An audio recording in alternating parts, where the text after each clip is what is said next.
Hi, welcome back. Our previous lesson was on the labor demand curve and diminishing marginal product. Today we'll be moving on to shift in the labor demand curve. So in our previous lesson, we learned that firms will hire until the marginal revenue product of the last worker hired is equal to the wage that is paid to that additional worker. Now, following this rule, it yields a labor demand curve, which is also a firm's marginal revenue curve, showing how the number of workers a firm has decline as the wages rise.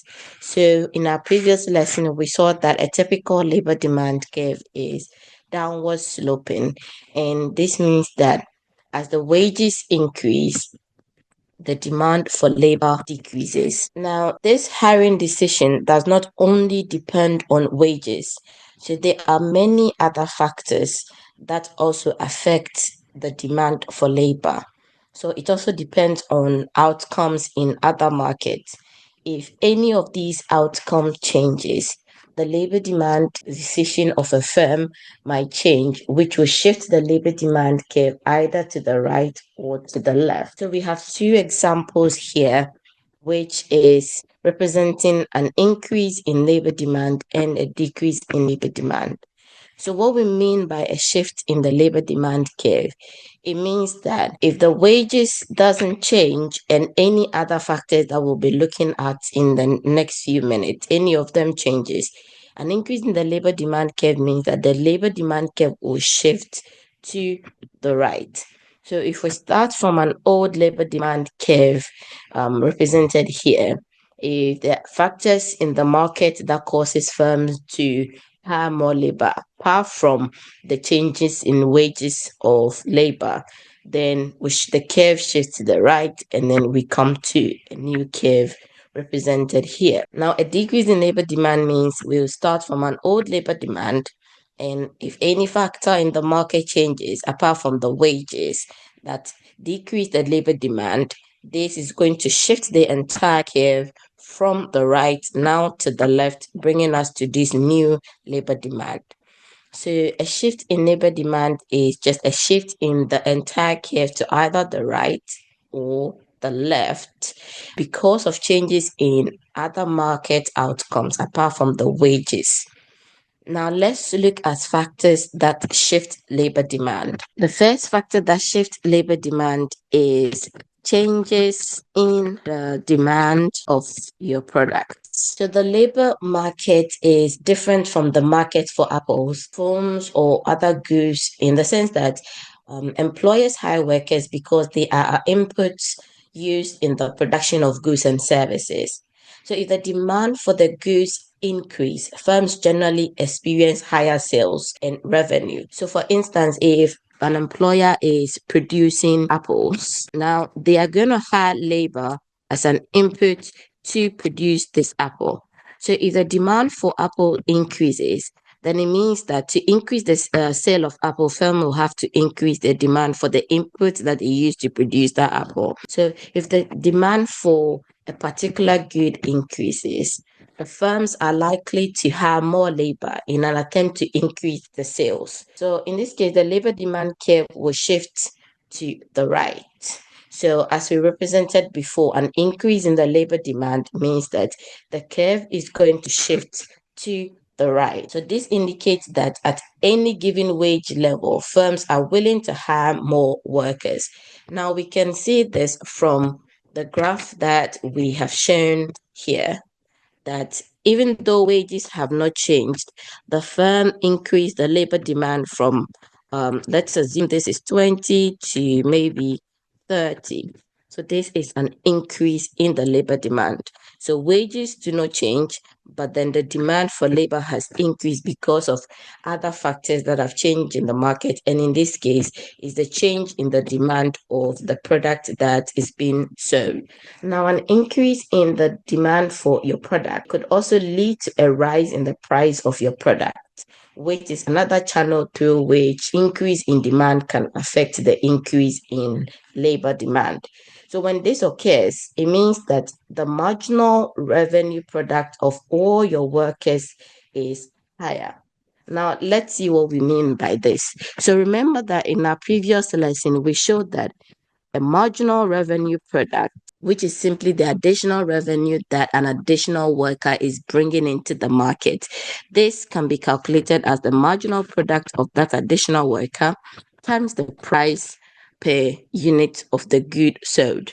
So if there is an increase in the demand of your good, and this increases the price of the good. When we were talking about equilibrium in the goods market, we realized that if the demand of your good increases and supply doesn't change accordingly, then this is going to lead to an increase in the price of the good that is being sold. So when the price increases, that is going to affect this function. So what this means is it's going to increase the marginal revenue product. So this means that the marginal product times the new price, if we say P prime. So obviously this new marginal product will be bigger than that. So let's show this on the graph. Now we have a quantity of labor on our x-axis and the wages or the marginal revenue product on the y-axis. So an employer's labor demand curve, we've shown that it also represents his marginal revenue product of labor curve. So let's assume that the price of the good is 15. What this means is that the marginal revenue product is going to be marginal product times 15. So this can be represented by the labor demand curve. So assume that this initial labor demand curve is when price is equal to 15. If the price of the good rises from 15 to, say, pre-prime is 20. So if the price of maybe apples rise from 15 to 20, this is going to cause a shift in the labor demand curve because what the workers do now is more valuable. So as we said, this is going to change the marginal revenue product to marginal product times 20. So if this represents the new labor demand curve, then obviously this labor demand curve is going to be higher than this one. So that might move us to the right, where we have higher labor demand because of the increase in the price of a good. So a change in the demand of your goods is going to increase or decrease the labor demand depending on whether the change in demand is an increase in demand or a decrease in demand. Now, the next thing that shifts a labor demand curve is changes in the price of physical capital. So the market for labor is closely related with the market for physical capital, such as machines, tools, and factories. So sometimes labor and physical capital complement each other. So an example of this is programmers and computers. So if a programmer needs the computer for coding, then they complement each other. So when the price of a computer decreases, then it means that you are going to buy more of computers. And then if we are looking at the labor demand for programmers, then it means that because the demand for computers have increased and the two goods are complement, the demand for programmers is also going to increase. As we stated before, if the demand of your good increases, then your labor demand is also going to increase. So in this particular example, a decrease in the price of computers is going to lead to an increase in the labor demand for programmers because the two goods are complement. So this is going to shift the labor demand curve for programmers to the right. Other times, labor and physical capital may not be complements, they may be substitutes. In this case, they are in competition with each other. An example is a restaurant where orders can be placed by a worker or directly by customers using a phone app. So when the price of the phone app decreases, the labor demand for the worker will also decrease because restaurants will now find it cheaper to use phone apps. So this will shift the labor demand curve to the left, which represents a decrease. So when the price of physical capital like machines, tools, computers, they increase or they decrease, this can also affect the demand for labor.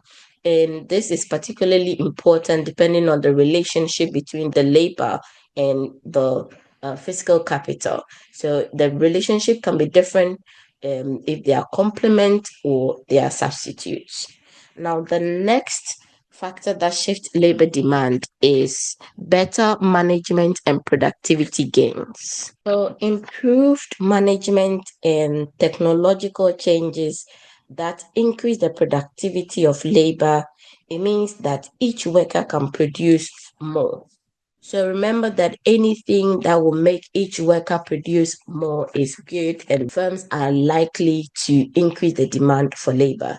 So since a firm's labor demand curve is equal to the marginal revenue product of a worker, an increase in the worker's marginal product will increase the demand for labor as long as the price of the good is constant. So if we have marginal revenue product equals to marginal product times price.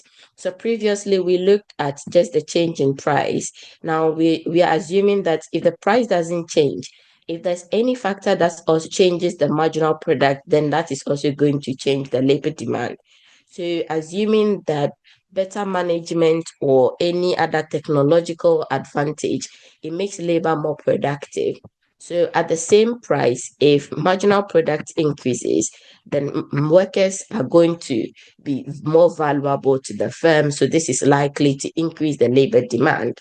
So in other words, when each additional worker is generating more revenue for you, then you want to have more workers. So an example of this is when online booking in a restaurant frees up waiters from answering phones. So this is going to reduce the time on the phone, which means each waiter can serve more tables and hence they will become more productive and increase the revenue. So this higher marginal revenue product will lead to an increase in the labor demand, shifting the labor demand curve upwards and to the right. Now, the reverse case, if there is any factor that makes labor less productive, which is a decrease in the marginal product of labor, assuming price remains unchanged, this is going to decrease the marginal revenue product and also decrease the labor demand. Now, the final factor that shifts the labor demand curve is non-wage benefits, subsidies, and taxes. So, in addition to wages, there are several ways to also compensate a worker. Many workers receive non-wage benefits from their employers. Example of this is health insurance, we have retirement benefits, we have paid days off, and many others. So the hiring decision of employers, it takes into account all of these costs, not just the wage, because to employers, the wage is not the only thing that they are paying the labor. So they might be paying them other things. There might be other compensations that is not included in the wage. So when an employer is calculating their total cost of production, they are taking all of these other costs also in consideration. So if any of these other costs change, this might influence the hiring decision of a firm and it will shift the labor demand curve. So an example of this is if an health insurance becomes more expensive, then it means that the labor demand curve is going to shift to the left. Now, this is because per every worker that the employer hires, even though the wages have not changed, the other costs associated with the labor demand has increased. So, for instance, if an employer has to pay £10 per worker per week towards health insurance, then the health insurance increases to 50, even though the wages that you pay the worker has not changed. The entire cost of production has changed because of the health insurance. And this can also occur when retirement benefits increases. So this is all that we have on our lesson on shift in the labor demand curve. Our next lesson is going to be on individual labor supply. If you enjoyed today's lesson, consider subscribing. Thank you.